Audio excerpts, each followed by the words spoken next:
South Sudani, Albi Maburuk, SPLM, Shabahibaku, Shabaridaku, Shabaradu, Menduluma, Losaltek, Intamari, Hagiga, SPLM, Umuta, Tatami, Sudan, Shabahibaku, Shabaridaku, Shabaradu, Menduluma, Losaltek, Intamari, Hagiga.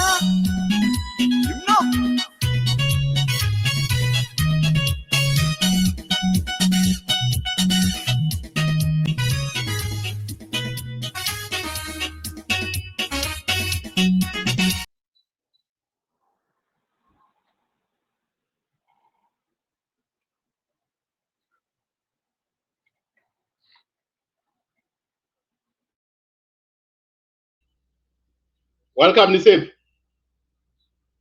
Thank you, Nisib. Thank you. Yeah, thank you for let us. I know we are busy. Let us dive into our topic. Welcome, everybody. Welcome to the show. Share the video live show. We are live on Facebook and YouTube, and also some of you listening in Clubhouse. So we have a really trending breaking news going on in our country. So the political talk show today is regarding about what's going on. There's two major breaking news going on. Number one is that the political as going on, both political parties, NASPLIO and NASPLM. So they are having a political aspect, as we call the state media calling that. There's a lot of changes. So if we see on the SPLM party side, we have seen a degree today. President Sharple provoked the appointment of SPLM deputies and secretarian, Honorable Paul Manyang, Daniel Akot, and James Wani. So those are the three major political shuffle from our seniors before, called them before SPLM.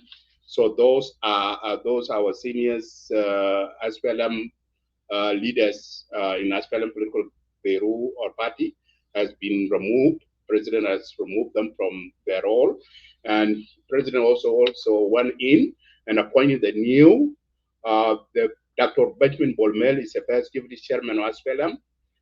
Second is Mary Apal is the second deputy, and the third one is Samuel Puoch, the third deputy of SPLM.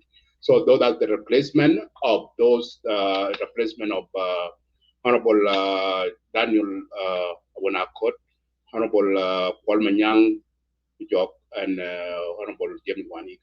So these are the big things going on in our country. Change has come. Is it a good change or is it a bad change? Well, South Sudanese, we need to hear from you. So, Comrade Majuk, welcome. What do you think about this training? Breaking, you go on with your analysis. Thank you. Thank you so much, Abraham Adit. I hope I'm clear. Yeah, you are clear, yeah. Yeah, thank you. To our viewers who are watching us on Facebook, on Clubhouse, not Clubhouse, on YouTube, kindly try to share this live show. And if you are interested to come on and also share your opinions in regard to the political earthquake that has actually hit the whole country, especially on 20th of May 2025, will also be the second day like 2011. You can text Abraham Adit through, you can invoke him and then he can send you the link and join us on the screen. I will put the link on our comment section, so I pin it down. Anybody can access, can click that and come and join us. Thank you. Thank you. To our audience in Clubhouse, I will join you shortly and try to be patient with us and also try to gather your thoughts together, because the topic of which we are about to discuss is a very complex topic actually, and a very sensitive one, of which if we want to approach it, one need to approach it in a diverse manner and in a respectful approach actually. Because when you look at the things that are happening in our country politically, one may tend to believe that maybe this is how the change will arrive to the country called South Sudan. And on the other hand, one may tend to disagree that what we are going to is a more depth and dark zone rather than changing the trajectory of our political landscape. Having that in mind, let me start with the issue of the SPLMIO. It was last week, all of us converged in a clubhouse, especially on South Sudan Eagle Media platform, which was actually provided by our brother Abraham Adit, to discuss the SPLMIO internal arrangements, especially the leadership, the interim leadership, and the house arrest of the chairman, and the things that are happening in the SPLMIO. On that very day, I recall it very vividly, mentioning it that the SPLMIO has been successfully divided into several houses, and it will take time for the SPLMIO to come together and speak like the SPLMIO 2020 when they arrived in Juba and they were accommodated in a Pyramid Hotel. The same thing repeats itself. Yesterday, we have seen 18 members of SPLMIO Political Bureau came out and denounced or disowned the interim leadership headed by Stephen Pal and his members. And in that document, most of you have read it, and it has been shared widely by social medias, activists, and all South Sudanese who are politically oriented and interested to know the affairs of their countries. That aside, today again, the interim body came out. It's something that everybody will be laughing at. Even in the future, our children who will be reading those books will be laughing at the issues that are happening politically in our country. The interim leadership came out today and suspended over 30 people, 30 members of the SPLMIO. Most of them are in political bureau of the SPLMIO. And if you recall it back before the house arrest of Dr. Machar, even immediately after he was arrested, the Secretary General of the SPLMIO, who is currently the Deputy Speaker of National Assembly, suspended actually some of the members, including Stephen Pal and the Secretary General of the interim body, Gong Makur. They were suspended. So completely, when you look at the house of the SPLMIO, others, some of the SPLMIO may blame the government that the government has hand in their division. But the reality should be told. SPLMIO is at the way it is simply because of their own internal greed and internal ignorance and undermining the capacity of other members. And start away from the chairperson, Dr. Riek himself. One example is when Dr. Riek sent the SPLMIO members to peace talk to Mayini Peace Initiative in Nairobi. Dr. Riek went down to the lowest level and appointed two young politicians of the SPLMIO and sent them to represent the SPLMIO. This has undermined the hierarchy of the SPLMIO and those who believe by age, by experience, that they are seniors than those who were sent by Dr. Riek. So I believe that thing alone has triggered the members of SPLMIO to believe that the SPLMIO is not moving in the right direction. Came in the suspensions of some of the members. That was harsh and right decision made by the deputy speaker. Otherwise, he would have waited so that the people who were accused to be in collaboration with the government in order to implicate some of the SPLMIO members in regard to the Nasser incident. Those people the speaker would have waited until the agenda surfaced itself clearly. Otherwise, rushing to the political decision sometimes has its own repercussion. And those are the repercussions that are battling with SPLMIO. Another ignorance which was made by the SPLMIO is the group that came out yesterday and actually tried to denounce the interim leadership. This group, somebody could question them, where were they? When the interim leadership was constituted, they were in Juba. These people dominated social media, they were in Juba. They were quiet for almost 2 weeks, including the Minister of Interior, Angelina Teny, who is the wife to Dr. Machar. If SPLMIO was so vigilant and proactive, they would have actually confronted the interim leadership the first day or the following day after their rallies in Palm Africa Hotel in Juba on the 9th of April. They would have confronted them, sit down and dialogue as a party members. But them going mutedly and waiting for these people to be recognized by the regional bodies, international communities, and the peace partners was a kind of being passive to the actions of other political opponents. Now the interim leadership came out also to suspend these people. The question is, who is the right person to suspend who now in the SPLMIO? And I'm pretty sure the group of Madam Angelina or the Minister Angelina might come out tomorrow, nobody knows, and suspend the interim leadership again for a second time, which means the SPLMIO was not in ideologies, was not based on the principles. It was based on Dr. Machar as individuals. And without Young Machar, then SPLMIO is confused. They don't know which route to take.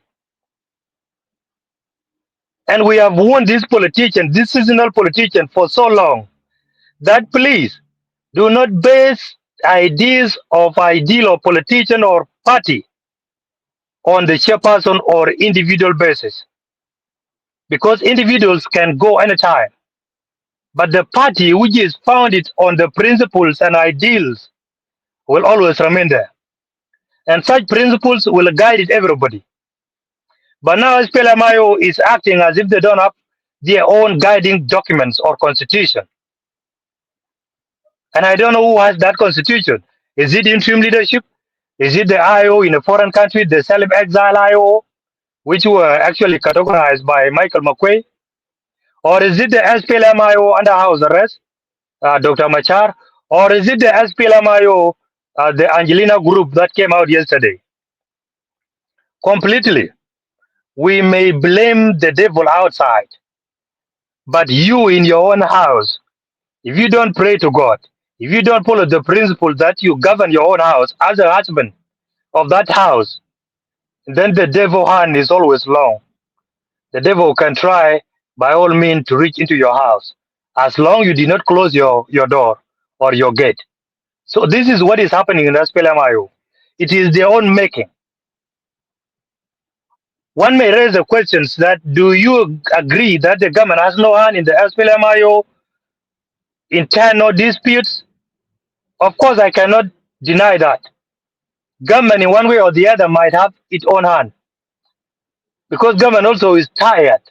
And if there is somebody is fighting against who, and these are the opponents that always give it a hard time, then the government will always also laugh so much to make sure the divisions or the internal conflict continue and deepening as fast as possible, so that this group of IO will be left in a confusion angle, while the government and other peace partners like SOA, OPP will move.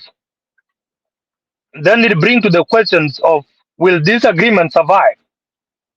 Completely, I don't know whether you still talk about agreement. To where I stand, agreement is nowhere. What is happening is do or die. Agreement has gone. seen the Nasser incident. You have seen what happened. You have seen the reaction of politicians. You have seen how they responded. So completely, they responded outside of agreement and outside of the constitution of South Sudan, and even outside of their own political party's constitution. So the agreement is no longer working. Whoever lied to you about the agreement, then tell that politician that you are a liar and we are awake. We know what you are working on and what you are doing. What makes some of us believe that let's watch and see what is happening? We may hope and believe and pray that whatever changes or whatever decision the government is making, be it IO, be it RG, be it SOA, be it OPP, be it the Tumaini Peace Initiative, which has already been paused at risk, we pray that none of them will take more lives of our people. At least something could lead to somewhere rather than remaining in this basket called agreement. Back to the aspects of the SPLM. In fact, this thunder has never landed on the big fish, but it has landed on them today, this very evening in Juba. Such degrees President Kiir made this evening pose a lot of questions, and they have left a lot of questions in the mind and the heart of South Sudanese.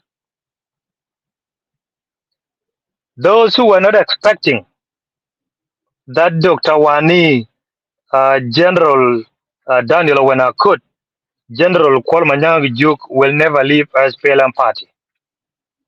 Those people are in shock, and I believe some of them will not sleep tonight. But to some of us who believe change is inevitable, it can come from any time or any angle. We still swallow it and embrace it, and we look at the challenges that this decision might bring forth, and we look at the possibilities of change, as most of us believe so.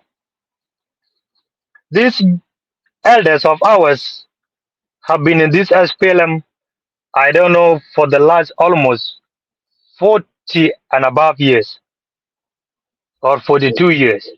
42 years, yes. Yes. These people have they have been leading the SPLM during the Bush time, the struggle or revolution, and even after independence. We have seen the work of their hands. We have seen how they spoke. We have seen their actions. And we have heard them not once, not twice, but several times, what they said and what they do. Completely without us keeping them in the SPLM, or without President Kiir keeping themselves in the SPLM, we also need to reappreciate the time God has given them to live.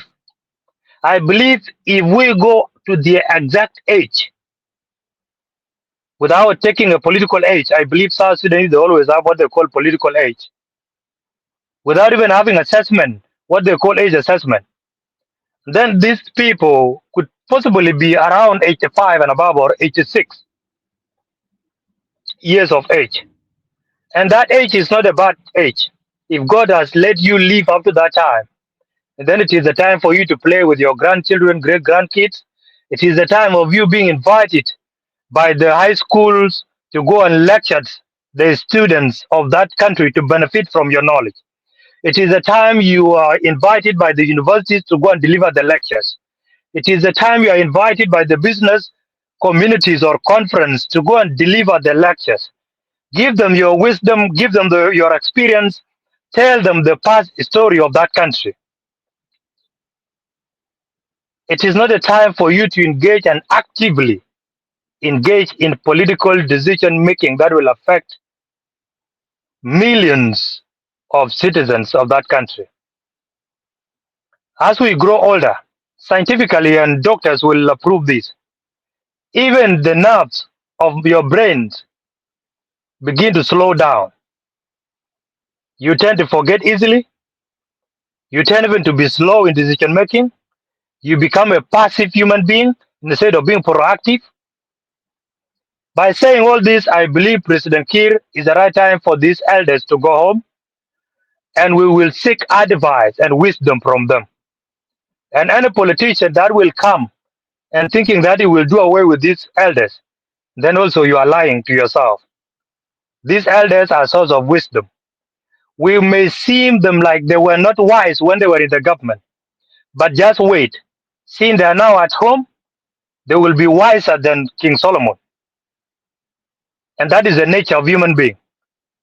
You may not see what you are doing bad when you are dancing, but the moment you step outside the field, and then you will appreciate the speech of Roosevelt of the US, the former president of US, that the man in the arena.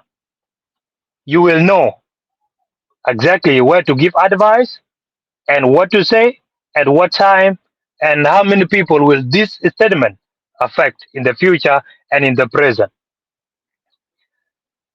Kwal Manyang has been senior advisor to the president. We don't know. Personally, I don't know whether he has ever advised the president. And I've never heard him advising the president. Back to the plans to where these people were sent home. This thing happened still last year. And most especially, most of us seen it clearly and crystal clearer when Benjamin Dr. Bolmel was appointed as a vice president. That was a awakening call to all South Sudanese to believe that now President Kiir want to send his colleague home. And on the same time, or at the same time when Dr. Bolmel was appointed, most of you have seen how General Kwal Manyang Juk has been bombarded with a lot of positions, heading a lot of committees, which are of lucrative kind. To be honest, out of these three guys that have been sent home tonight from the SPLM, Kwal Manyang, Akot, and Wani, the richest man among themselves, you may agree or disagree with me, is Kwal Manyang Juk. As we speak, because the committee is collated for the last several months, he has earned a lot of money, apart from his wealth already. And even for them to be degree out of the SPLM, I suspect there could have been possible a private sitting between President Kiir, Vice President Benjamin Bolmel, and the three big fish of the SPLM. And in that sitting, one of them might have been given a sign-up package because Vice President Bolmel is capable of giving them a sign-up package or retirement package, even if we don't have retirement plans or retirement package in South Sudan. Benjamin Bolmel can do that in order to clear his way. You may disagree or you will agree. So for them going home, it's not a bad thing. Even to themselves, I don't think whether they will take it badly. It's giving a small window to another new crop of people who might have different ideas, because the ideas have already been exhausted, and we have seen what the ideas yield to our country. Maybe the new person, this is the nature of human being. Once you are appointed as a new person in any organization, you turn and present yourself as the perfect leader in a certain period, either 6 months or 1 year. And after that, you go back to your normal life. Because you have already lied to them, you have proved them that you can do better, and then afterward, you can start creating excuses that this thing and this thing has actually prevented me to do further. So coming to the appointment or the replacement of these people, Mary Apai, the second deputy chairperson. To my knowledge, Mary Apai, I believe she might be a lady of different character, and she might be having such wealth experience. But to hold that position, I don't think whether Mary Apai will contribute positively toward the growth of the SPLM party. Unless otherwise, if SPLM is looking for representation without looking deep into those who will contribute to the growth of the SPLM and to those who will build the legacy of the SPLM, because SPLM has a great legacy, fighting for the independence and gain independence, brought us to the independence, and we have our own state. That is a legacy no another party will ever claim until the coming of Christ. And for that reason, SPLM should always look at somebody that will contribute positively. But we will see. We don't need to judge because the situation is so complex and complicated. We will see. Maybe she will present some of the ideas that will move that party forward. Coming to the third deputy chairperson, Simon Puoch. Simon Puoch is a politician. We know how he speaks. We know how he thinks. But the question is, will he perform the same role Kuol Manyang played in the SPLM, especially the top leadership? Will he present himself or his voice like what Kuol used to do? Because Kuol was so vigilant, and I believe that's why he was the first person to be assigned and given several positions, because of his tone and fearless he is. I don't need to judge Honorable Simon Puoch, but how he will start his work will determine maybe by the end of next year. Another question is, will Simon Puoch mobilize the Upper Nile region to stand like a rock behind the SPLM party? Maybe comes the elections? I doubt. The same thing posed to Mary Apai. Will she do the same to mobilize the whole of Equatorial region? Because when you look at the three, they are appointed basically based on our regions. To the first deputy chair, Dr. Benjamin Bolmel, of course, when you look at it, it's like they switch the positions. Previously, they were the chairperson of the SPLM and the second deputy chair of the SPLM come from Barakazar region. The first deputy chair come from Equatoria, and the third come from Upper Nile, despite he was a Dinka. That is called Manyang Jew. Now they switch. They have given the position of Daniel Akut to Mary Apai of Equatoria, and then maintain the third positions in Upper Nile region. And then they upgrade the second of Barakazar region to be the second deputy chair of Barakazar region to be the first deputy chair. Completely Barakazal should celebrate that region because they have chair and the deputy, the first deputy. But will Benjamin Bolomel perform to the expectation of the people of South Sudan? Of course, if you have intention of getting something, or maybe you want to grab a mango on the top of the tree, you don't climb very recklessly. You might fall down before you reach to that mango. Dr. Benjamin Bolomil is eyeing something, and the man is almost close to that mango at the top. He will do anything possible between now and that particular time when he will lay his hand on that mango. He will do anything possible to make sure he prove himself as the best politicians of our country. He will prove himself and those who support him as a young person who has ideas, who have modern ideas, not just ideas, because the world is moving very fast and we are still behind. And if you think I'm lying, look at how he tried to give out the salary, how he tried to give promises, including the pension, which were not even heard from anywhere. He mentioned that. So he's trying so much to make sure people believe in him. He will present himself. But after Benjamin Bolomel landed his hand on that mango, will he go further than that? Will he bring the country under one umbrella? Will South Sudan be in peace? These are the questions that we have. With all this decision, with all these changes, with all this transition, is South Sudan safe as the country? Politically, economically, and socially, are we safe? We may support Mr. X, Mr. Y, Mr. B, but at the end, are we safe as the people of South Sudan? I don't have answer for that, but the time will tell. Up to this juncture, Abraham Adit and the viewers, I may beg to stop here and maybe join the clubhouse, and I will still bring my voice.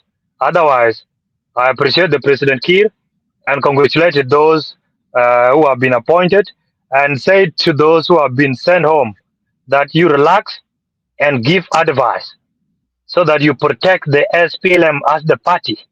You don't need to chance supporting the SPLM simply because you are no longer deputy so and so. Continue doing your work, because in the issue of the SPLM, Kwal Manyang name will be there, Daniel Akot name will be there, James Waniga name will be there. No one and nobody will ever replace your names. So please, do not join the seasonal politicians, especially the agitators, these looters.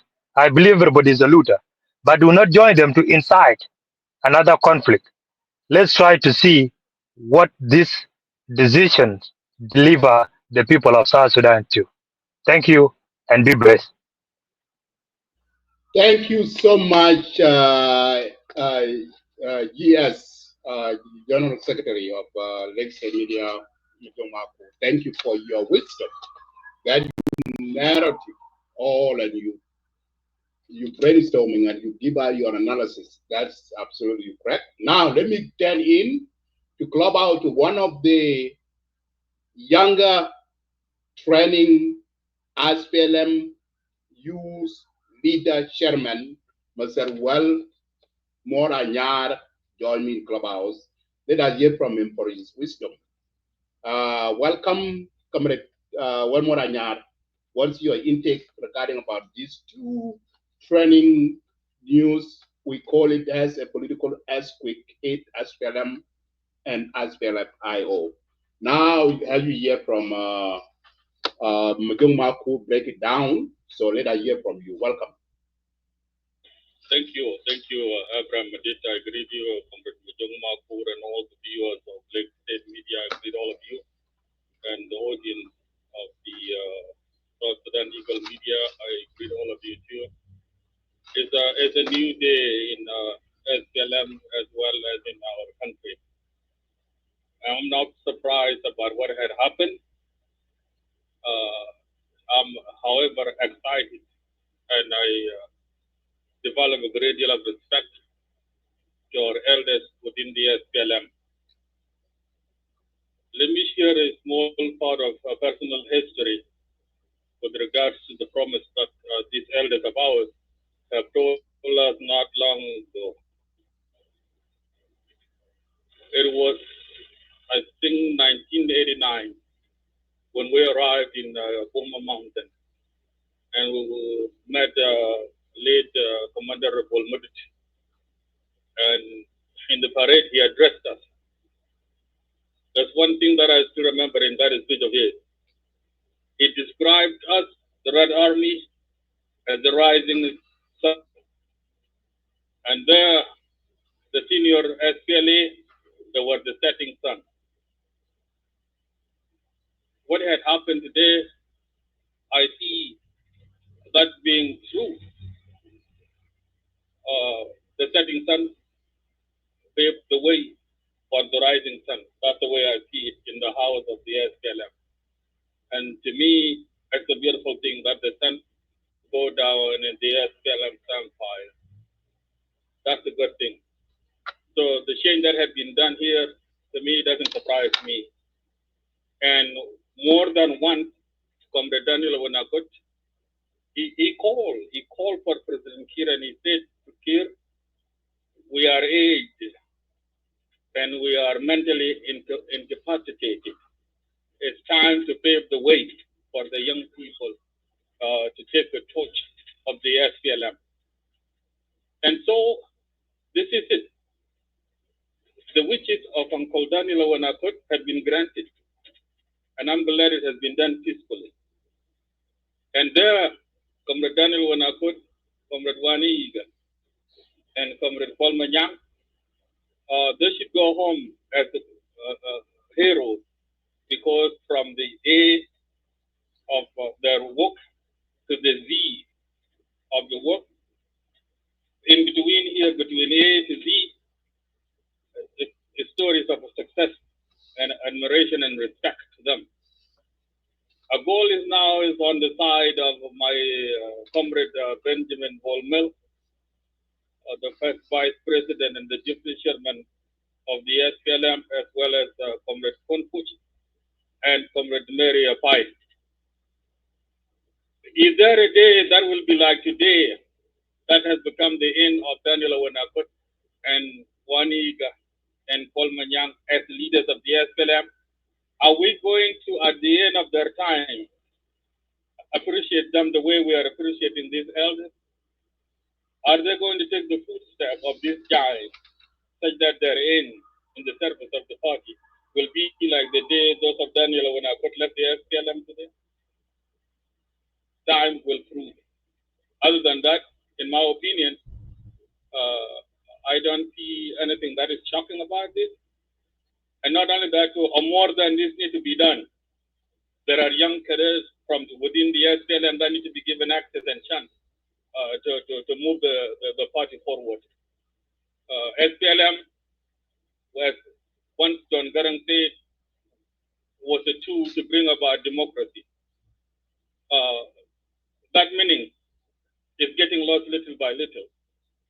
And in order for the SPLM to be truly a tool to bring about democracy into Southern Sudan, new energy needs to be injected into the party.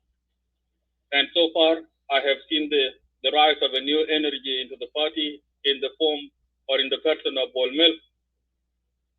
Now, Mary Apai and Puoch and Comrade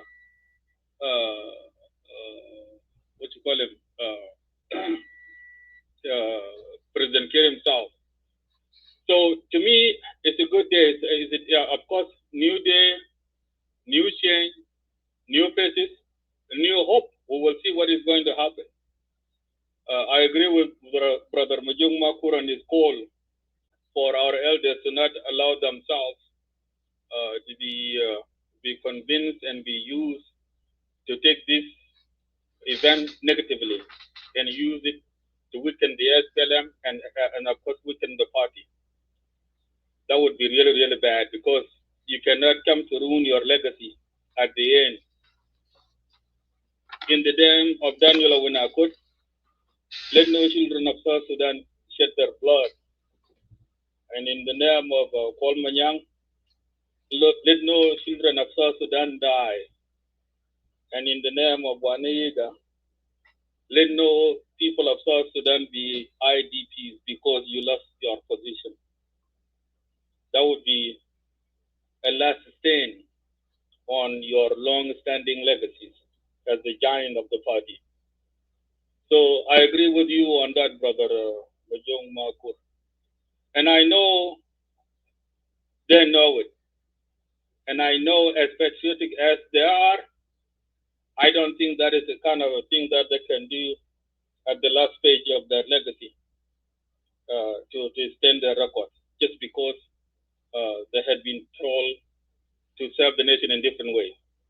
Mind you, Daniel Wanakot is still an MP representing one of the Lake State constituencies.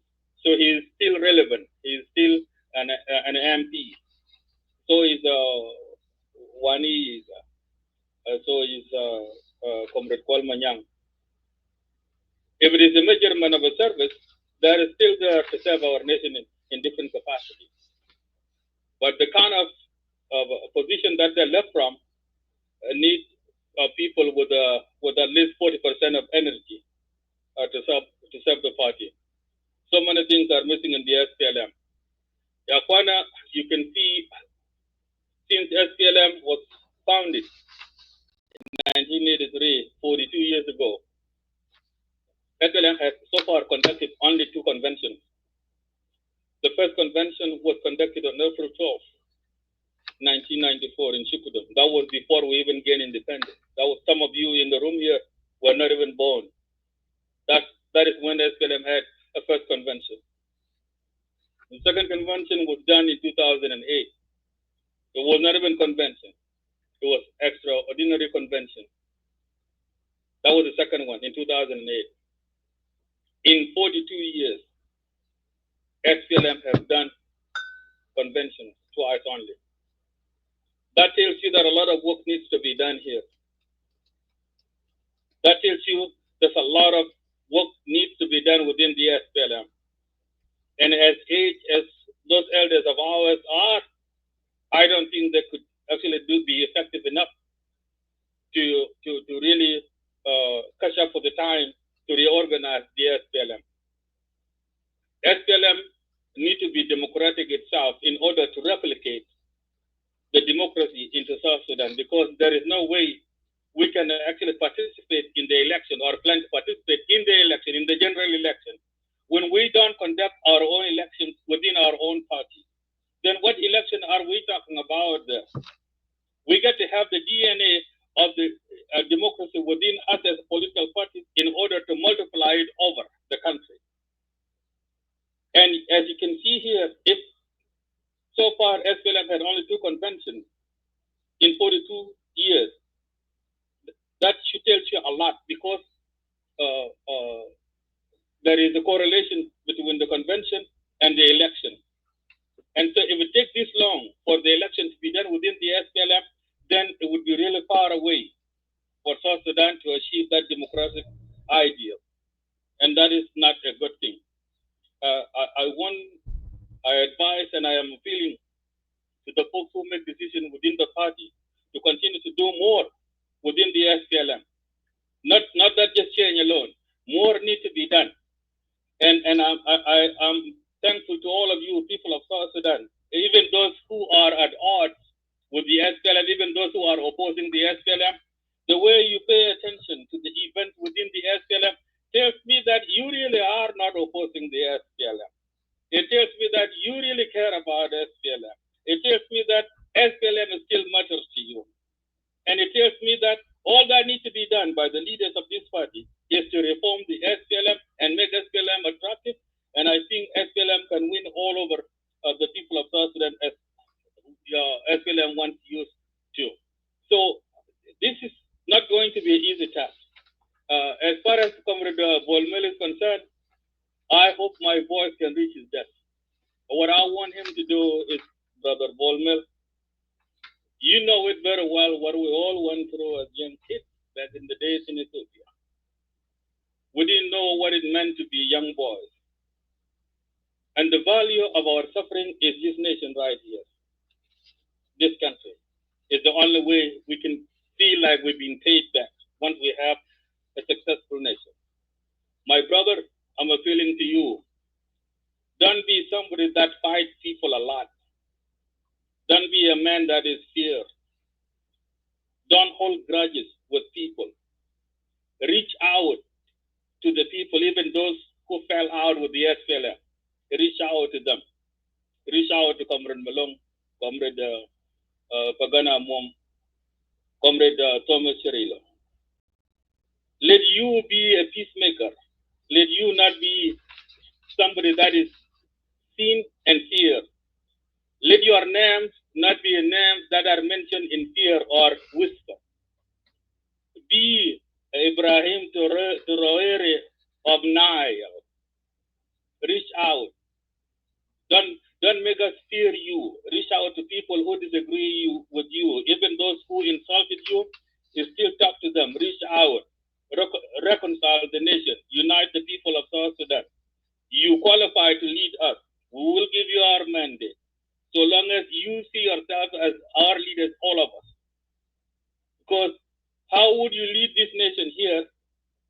some people that you would deem to be your enemies. Who will be the leader of those people?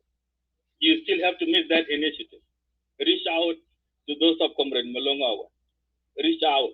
Unite the people of South Sudan behind you. That will go down in the history in the future as one of the legacy of Bol Mel, that when he got into power as a vice president, he became so active. He tried to reconcile the nation. He reached out to the people who fell out with the SPLM.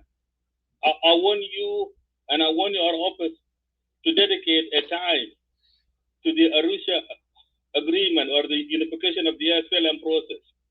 Because after all, this conflict that has actually wrecked our country started within the SPLM. And in order to find a solution, a root cause of the conflict in our country will be found deep inside the SPLM. That's why I advise you to dedicate a time to the Arusha declaration for the unification of the SPLM.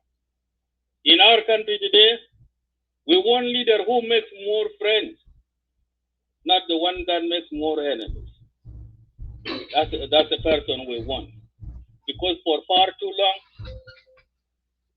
enemies to one another for far too long, and all we get in return has been a suffering and the displacement of our people. Bolmel, you too big up there. You don't interact with average people. Those of us who are on the street with others, suffering is immense, brother. Suffering is big here. And it takes a leader to ease the suffering of the people of South Sudan. You go to Kakuma now, you go to Western Ethiopia to see our people who had just been displaced by the recent conflict. You go to Germany, you go to Egypt, you go and see our people, brother. We count on you. And even the SPLM of ours that you see people don't like anymore, you can reverse. You can reverse this resentment against the SPLM. You can reverse it, and you can restore the hope of the people once again. Because at one point, when we used to be bombed, I know you know that, when Antonov used to bomb us, we used to be scattered all over the world. It was this guiding star founded by the SPLM. It was the hope of the people of South Sudan. Even those who were being oppressed inside Khartoum, they suffered, but they knew that one day there will be a home for them. I talk emotionally like this because you are my age. And I'm talking from the angle of what we went through back in the days when we were in Dima. I'm talking like this. And all of that, we didn't go through a Chantina Haya, but it doesn't work. Maybe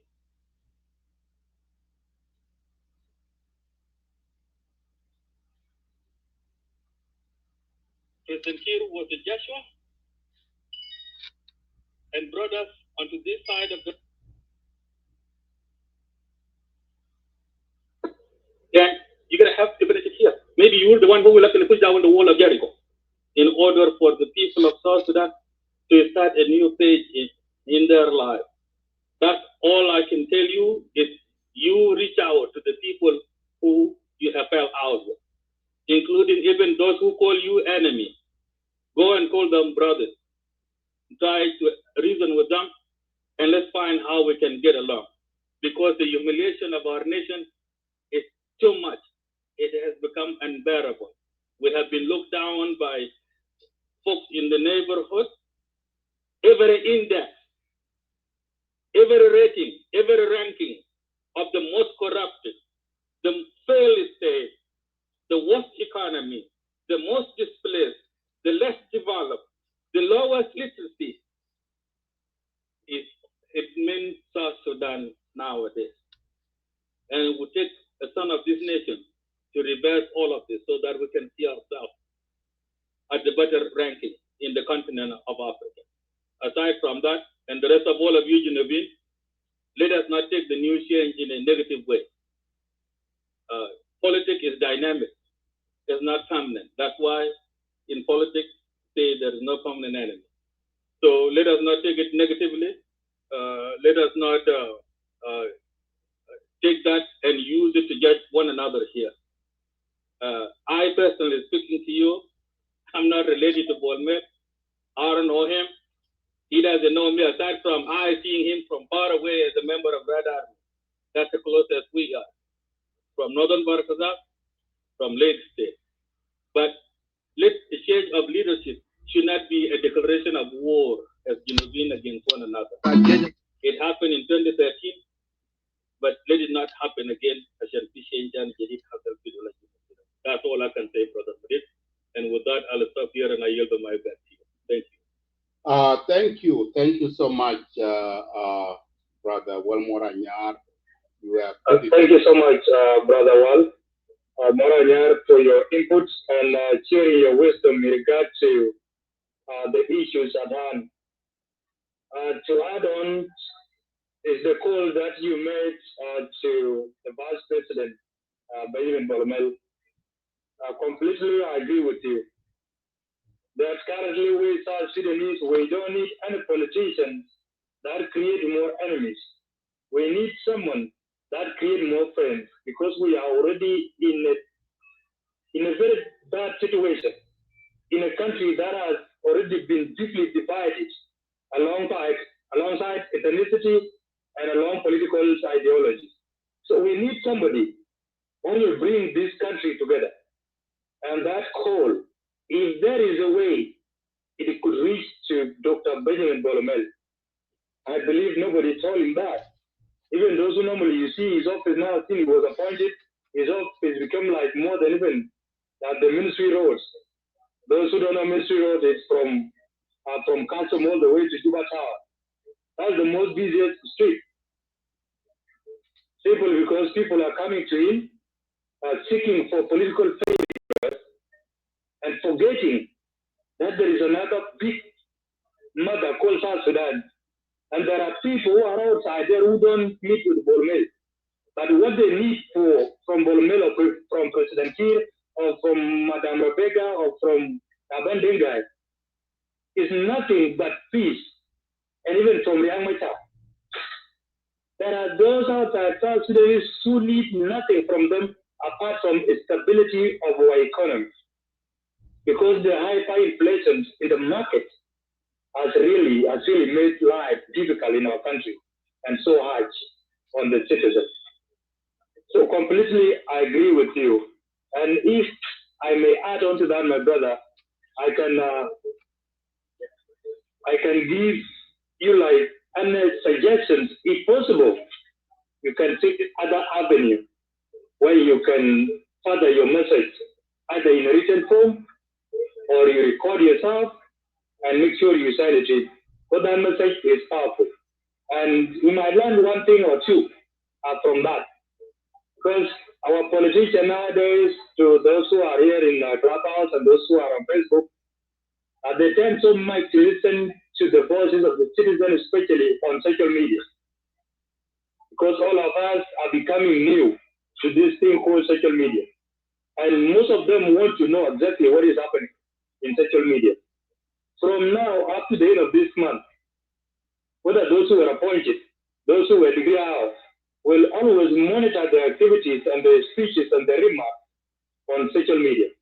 So it's good to reach for that message to reach to Benjamin Bolomel. To the issue of our leaders, which you said do not be used as a tool for destruction, and you don't need to destroy your own legacy. That is another great call. But will they listen to this message? Otherwise, if they listen to this message, they will not even allow themselves to be used. But there will be no shortage of those politicians who will approach them, especially the street politicians. They will approach them tonight until tomorrow, questioning the decision made by the President here.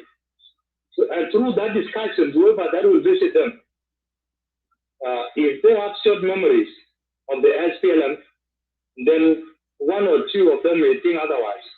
And for them to think otherwise is not an easy thing.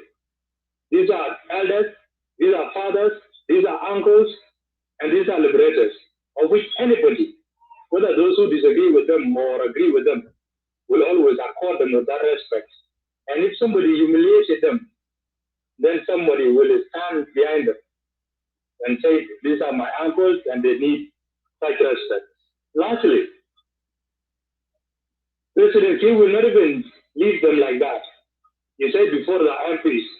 Now being MP in South Sudan, it is no different from being a chairperson of youth association or community association. Because I've never seen them sitting in parliament, raising point or arguing on the bill.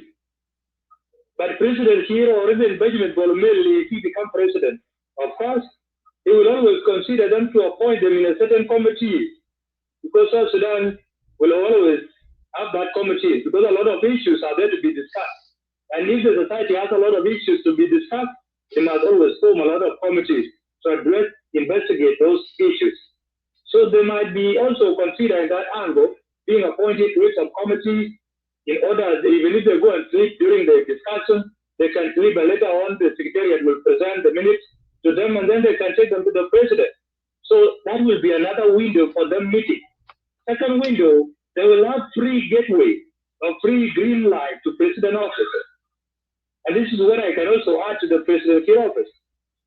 For the meantime, you have to our president, ask President Kiir, please tell those who are working in your office, even the gate man, even if these elders approach your office, please allow them. Let them come to you, by the voice of them having conversation with you, by the voice of them shaking hands with you, will give them hope and will renew their lives. One of them was, to give an example, when Dr. Maral Benjamin was relieved as a Minister of Foreign Affairs, within 2 years, the man became too old to the extent he was even supporting himself with a stick. Then after he was appointed as a Minister for Presidential Affairs, within 2 weeks, the man became young. Completely, I'm also hiding those who are close with a kitchen to allow these people to have any time they want to meet president, they should be allowed to meet president. Any time they want to meet vice president, they should be allowed to meet vice president. Otherwise, let them be engaged in order to tell their experience.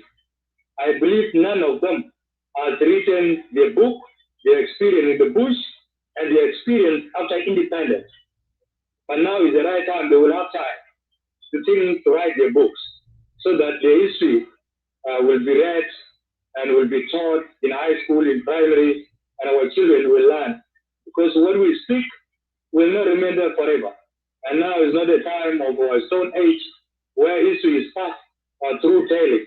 The stories should be written, and the kids and the generation that will follow will be able to read and appreciate the journey our people took and the sacrifice they made during the struggle until we gain independence. And even the sacrifice our people are continuing making now after 2013 crisis, that also will need to be documented and be appreciated by South Sudanese themselves, not foreigners, because foreigners, they have their own intention, and not by the angry South Sudanese.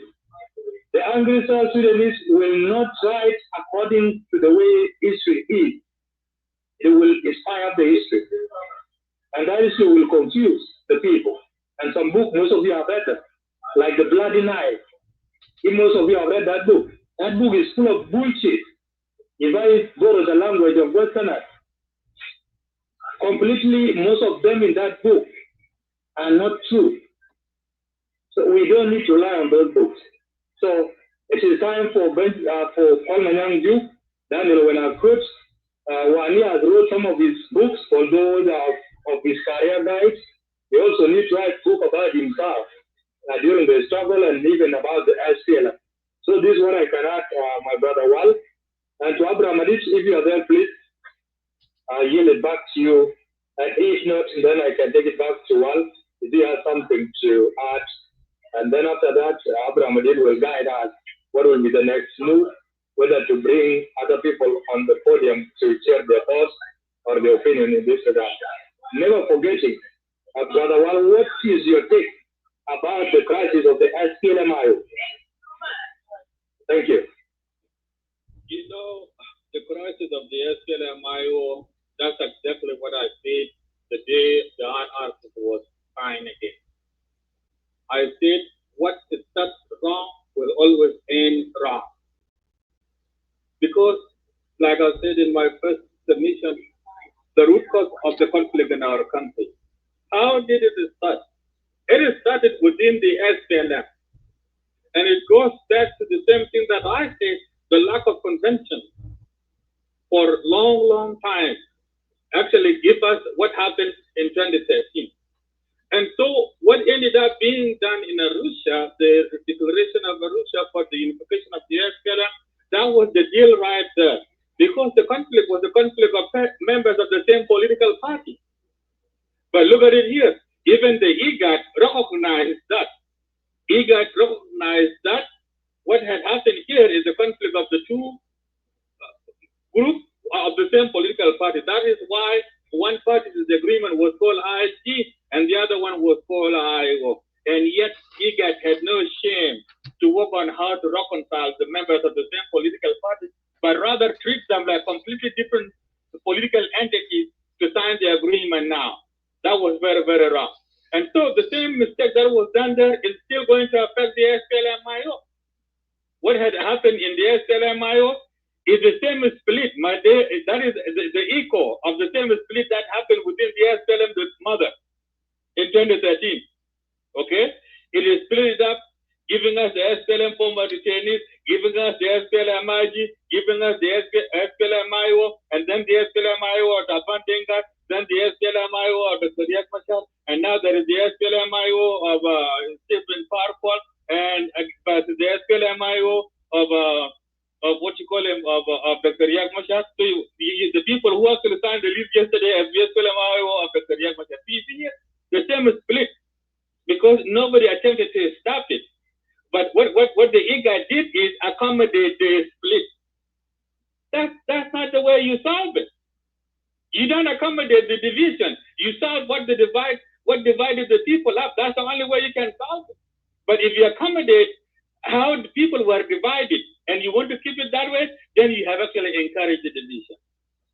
Now, even Comrade Bolmel, as a first vice president on the side of the SPLM-IG, he also needs to extend an olive branch to the SPLM-IO as well, and try to see if there's a way they can be united, which I know it will be a futile attempt, because a lot of the members of the SPLM-IO locked up their mind.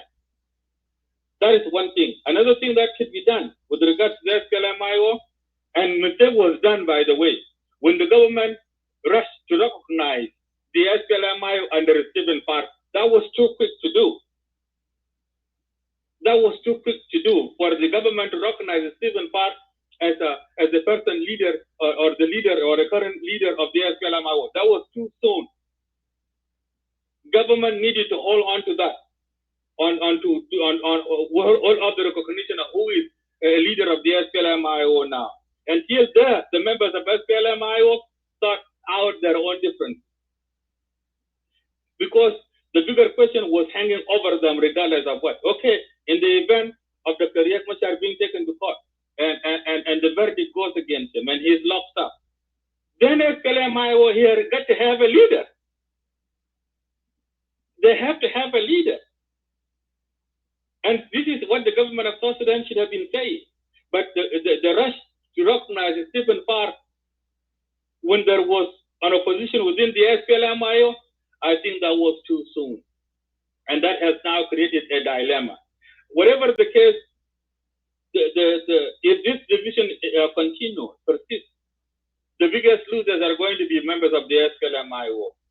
And now, government is also going to find itself in a dilemma. Will it recognize another splinter group of the SPLM-IO under Angelina Teny or not? Should they or shouldn't they? And we, the Judubin too, command, begin we are also stunned, because now the rest of the RRCs that was not implemented, okay, in which The SPLM-IO share a 45% of the responsibility of that.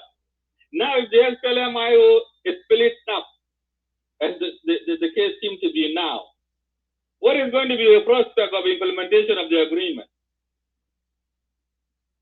And if the SPLM-IO is split up, what is going to be a reason for someone else to come in later on in the future and say, South Sudan is not ready for election now. We are going to extend. Extend it for what? Extend the Archigano, hoping to implement the rest of the agreement with who? With which SPLM? IO. IO Angelina or IO Stephen? That's me a question for us to wrestle with later on, KGNB. So we are in a big mess, brother Majuk. That's the way I look at it, man. Comrade Madid, I'll give you the mic. And Madid also, you can help me here. That is a tough question from Majuk have thrown to us. Thank you very much. Yeah, absolutely. Thank you, Comrade. Well, yeah, the question is really, yeah, so regarding about the SPLIO things, yeah, there's, you well put it, because right now the crisis going on within the SPLIO is really trouble. As you can see yesterday, when you see that the group of 18 of them of the SPLIO, they came out yesterday and it's now Stephen Par with his group saying that they are not recognized as a chairman, and they're also calling for the release of Dr. Riek Machar from their house arrest. And this is the crisis going on within. And today you have seen that Stephen Par came out and suspended all 33 members of SPLIO, including Madam Angelina Teny. And he said that he's dismissed them within SPLIO party and also within the National Unity Government, which is thereby Adi Gono Arsis, Peace Agreement 2018. So now, what is next?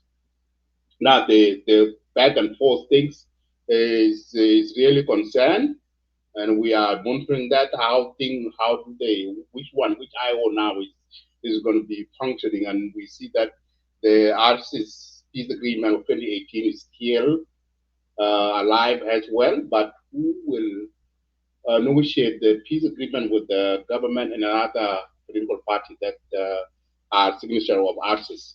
So has SPLIO now divided into four? There are SPLIO in exile, SPLIO in house arrest, SPLIO in hiding, and SPLIO in government. So we don't know, and that's why you mentioned that the SPLIO in government led by Stephen Par, the government organized themselves and the others group signature of the Arsis is because that the Arsis is not collapsed. Arsis is still alive. And we continue with implementation of the Arsis. But even though there are some of the seniors SPLIO are in hiding and some of them ran out from the country, they are in uncertainty, like for instance, the Deputy Chairman of Riek Machar is in exile. So, and he was now calling for, he said he's the acting chairman of SPLIO while he's in exile. And you have seen, here is what caught me today from the SPLIO, that's the press release. And this is something that we compute with as a citizen when we watch this SPLIO, when they are going, fighting each other. And also they neglect their own bylaw, their own constitution. Yes, you can see here, when the SPLIO stream, the leadership by Stephen Par came out today, and they said the fact that the chairman whose leadership and vision have guard us with the division is currently unable to discharge his function due circumstances beyond our control. And while we stand in solidarity with him and continue to uphold the principle of justice in his favor, the activities of the party cannot be stopped. We must continue to work as a member of this great party.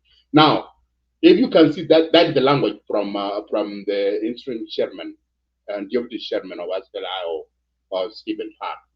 So this is today. That is the message that they are calling. And also, they are accusing too when they are accusing that Madam Angelina, that this is what they read too. They said that the SPLIO, this is Stephen Part said, the SPLIO under Interim Chairman, Stephen Part saying that the appointment of these meant to prevent the leadership vacuuming because their leader is in house arrest, which means that is the really a problem that if the chairman, that chairman is in house arrest, so who will leading the party?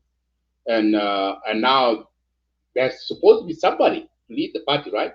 If there's nobody's leader, then I always that. That's why you see the Stephen Parr with the other group, LCL came out and endorsed Stephen Parr to continue with the a peace parliamentation with the rest of the parties that who are sitting with the artists.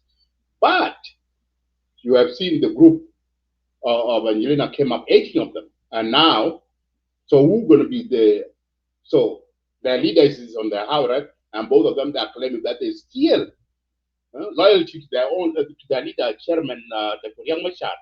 Stephen Part saying it, and the Angelina group they saying it. But I disagree here that no, we don't need Stephen Part to be a stream chairman. Okay, if they disown, so who will be the leading chairman? Because the chairman is in house arrest, and they cannot, and he cannot do anything while he's in the arrest in prison somewhere. So those are the things confusion going on within SPLIO. I don't know how they get solving it now that it's missing. Like last month, you have seen the Deputy Chairman of SPLIO, Oyet Patrick, came out and dismissed Stephen Parr with others, including Abamaku and Deputy. And they dismissed a lot. And now the stream chairman, they come and dismiss 33, including Angelina Teny. So those are the things going on, the crisis going on within SPLIO. And it's really, we don't know what will be, because these people are playing a politics game, right? One more you see, they are playing a politics, but they forgot the crisis happened in NASA. Okay? That's what lead this leadership vacuum within SPLIO. So they forgot how they can solve the crisis in NASA and those who lost their life and how the peace can be restored in that region. But they're not talking about that fighting their political will now. They want to see who will be in charge. They don't want to see the progress going on forward for implementation of ARCIS. So I don't know. I don't know how they work together to implementation of peace agreement. It's a question that we can have and listen to, observe how the thing could play out for the next week or so. So that's my input with the SPLIO. We hope that they will solve their differences and continue on. So thank you one more, Anyar and Majuk. So you guys need to add on something. Yeah, this SPLMIO thing here is a very delicate equation to solve, brother. Now, Dr. Riek is arrested, his deputy is on run. Then there was a political organization to the agreement that have no leader. Then when an interim leadership is put together, which makes sense. It makes a lot of sense. But just because I got arrested and the company I work for decide to hire somebody or go to a staffing agency and bring in temporary employees, then how does that become wrong now for the company? Because interim means temporary. Mm-hmm. So if the company have a right to bring in a temporary worker to work in my position in my absence, I think that should be just fine. Now let's look into the perspective of those who are opposing the Stephen Parr. I hope I'm clear enough, brother. I hope you can hear me. Yeah, you are clear. Yeah, we can hear you. Yeah. Mm-hmm. So let's assume that Stephen Parr didn't do what he had to do with the Dr. Riek in jail or yet on run. Who was going to manage the affairs of the SPLMIO? Okay. And that's one side of it. Now, let's then put ourselves in the shoes of those who are actually opposing Stephen Parr. Why are they opposing him? What does the appointment of Stephen Park, how does it hurt the SPLM-IO? Or how does it keep Riek Machar in jail a lot? Maybe in their perspective, they see it like, you know what? If there is somebody leading the SPLM-IO and things are going as business as usual, then the career becomes even more irrelevant. Then once the nation becomes comfortable with the absence of the career Machar, then things can just flow as they are, and nobody will pay attention to the career detention. That's the way they look at it. But it's still, even the career detention too needs somebody to advocate for his freedom. And in this case here, the leadership of this organization, which has been done by Stephen Parr, which, in my opinion, I think it's a good thing. Biggest mistake that the members of the SPLM-IO have done now is splitting themselves up, because now it distracts them. It creates something for them to be busy within their own party. And as you can just see now, I don't think neither of the group now is paying more attention to the detention of the Korea in this case here. So whatever they are doing now doesn't even serve the man they want to rescue. By this time now, SPLM-IO should have been preparing a leader, what you call it, a lawyer, okay, and demand an expedited court date. That this is what we would have actually calling for now. We would have been challenging the government. We would say, okay, yeah, Governor President, fine, you accuse the man or whatever you accuse him, but the law of this nation here says that a suspect needs to be produced before the court within 24 hours of detention. It's been more than a month now, and the man has not been produced in the court. That's a violation of the law. And his lawyer would have been making this argument. Okay? They would have been doing this. And we could have put a great deal of pressure on the government to expedite the court case of the Riek Machar. But they are not focusing on how they can actually fight for the career now, much more than fighting on who should actually take his position, which is very absurd. I kind of feel sorry for the Riek Machar. Who is to blame? I told him not to make SPLM-IO, but he did. And now, look at the mess. That's crazy. I feel sorry for the guy. It looks like nobody's paying attention now to his justice here. You know, and his own members are busy on who should actually replace his position. That's very wrong. Completely wrong. Whatever the case, there are political rivals. It's up to them. What can we say? Their mess, their problem. You know, make it easier for us. The RG. You know, my only worry now is what will become the fate of the RRC. I, as a person, if this actually expedites the death of the RRC, so be it. Because RRC was a bad agreement anyway. Whatever we can do here, or whatever that can happen in our country, to get this bad agreement out of the way, it will make it faster for our country to set itself up for a true election, such that we can actually have leaders of our choice, rather than the leaders who impose themselves over us through their crooked agreement. You know, so whatever happened in between here and Haitu, I lost it. You know, I lost it. So it's up to them now, the members of the SPLM, IO, to figure it out. But one thing that I see now, Brother Medit, there is also another factor we don't consider. There was SPLM-IO, fine.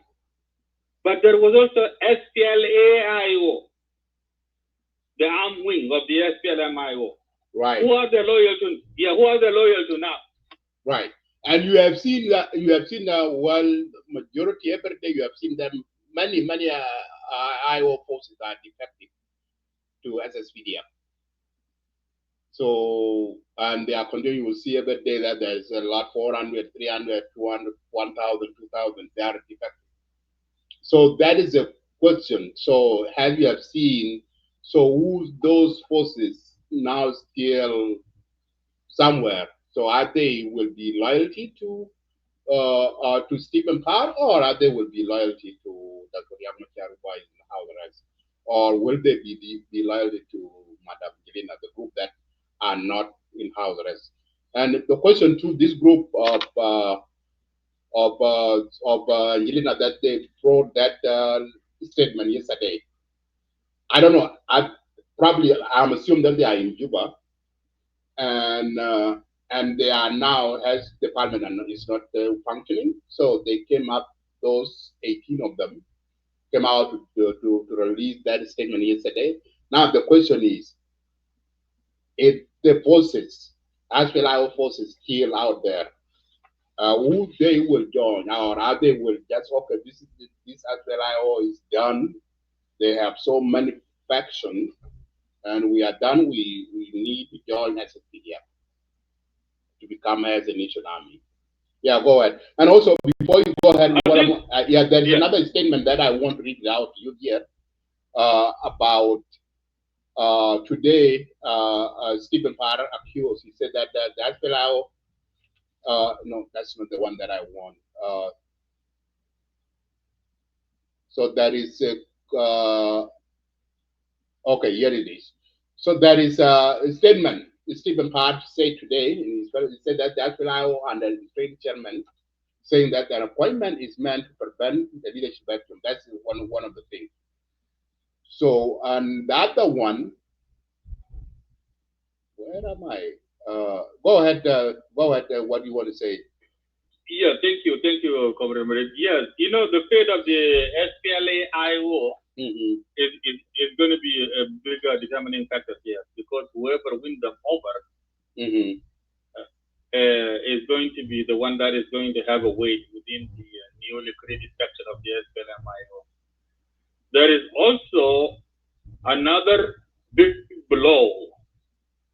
There is going to be a big blow to the SPLM-IO, depending on who plays the game smart. Okay? So, but before I do that, let us look at who have interest now in the SPLA-IO, the forces. You have the government, as SPDF have interest in them, and of course now, the Angelina's group and Stephen Parr's group. So far, it looks like the game is being played now between Madam Angelina's group and the SSPDF. In Western Barakazal, the lions of Western Barakazal, there is this guy called Abdallah Wujang. Abdallah Wujang is a big man.